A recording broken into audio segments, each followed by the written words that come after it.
Hey there, welcome to the sermon preview for this week. I'm glad you're taking a second to join me here today.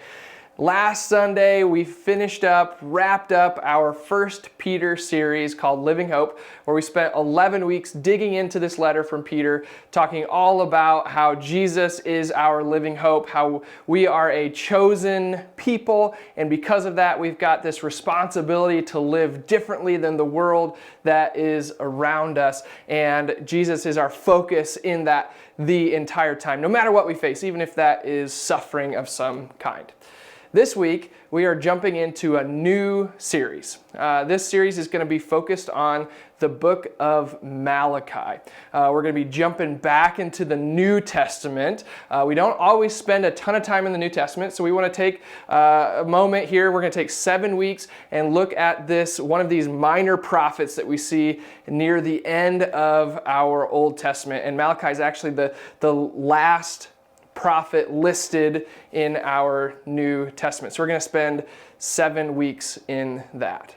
Now, when we look at the book of Malachi, we see that he is writing to a people, to Israel, who the best way to describe it is they are just apathetic in their faith.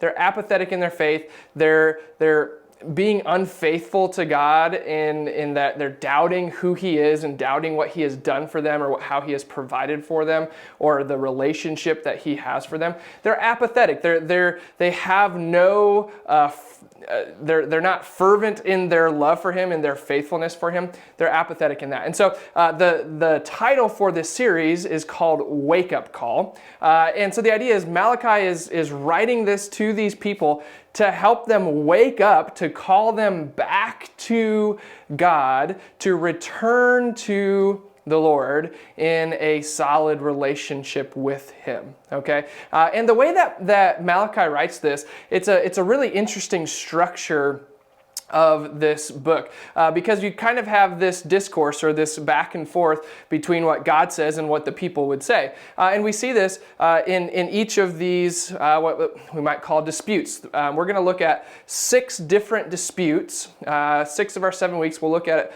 a different dispute that Malachi brings to the people of Israel and then how they argue back with God, essentially, right? We're going to see that very thing in our first week here.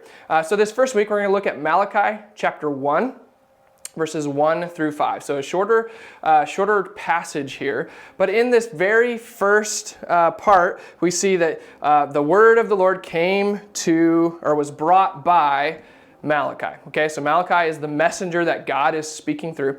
And in verse 2, it starts with, I have loved you. Right? And this is probably the most important phrase of this entire book. Right? Because this ends up being the foundation for everything. Everything that is mentioned in the next 4 chapters, or the rest of the book of Malachi, is through this lens of I have loved you. Now, what's really interesting here is the tense of the word loved. I have loved you, okay? It's in the perfect tense. And so your homework between now and Sunday is to look up what does it mean when a verb is in the perfect tense. You might feel like you're going back to English class here, but I want you to look this up. What does it mean when something is in the perfect tense, when a verb is in a perfect tense? So what does it mean for God to say, I have loved you? What connotation or what context does that speak to this audience? Okay, so he says, I have loved you. And then it says, but you say, how have you loved us? Right? And so this is the kind of discourse that we'll see throughout the book of Malachi. I have loved you. Well, how have you loved us, right? It's this apathetic, this doubt of the people of God towards Yahweh, right? God says, I have loved you.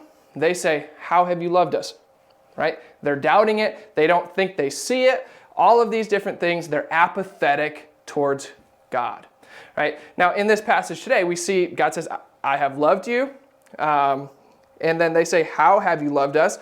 And then actually the next verses, 3, actually the end of verse 2 through verse 4 is Malachi explaining how God's love is demonstrated to them, okay? How is his love demonstrated to them? But he uses this, what seems to me anyway, kind of this really strange example between Jacob and Esau, right? How does that demonstrate his love? And so we're going to dig into that a little bit this week. We're going to dig into what does Malachi mean here by mentioning this relationship between Jacob and this relationship between Esau with God.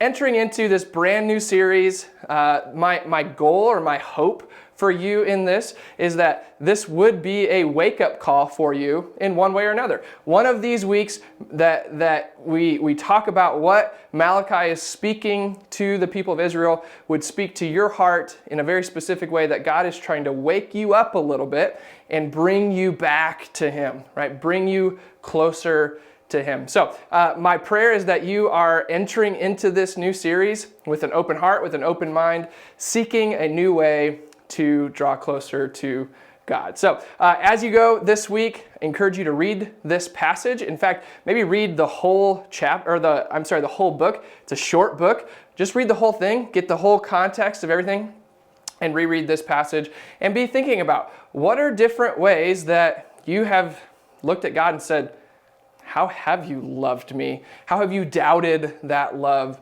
towards Him? Because I'm sure we've all done it. I'm sure we've all been there where things are not going our way, that says, God, where were you? How have you loved me in this? We question His love for us. So be reflecting on that. I'm really excited to start this new series. It's different. It's new. We're going into the Old Testament. We don't always do that. Maybe not as much as we should here. And so we're going to dabble in the Old Testament here for 7 weeks, and it should be a very wonderful, fruitful time for us. So I'm excited. I hope you are as well. We'll see you then. Take care.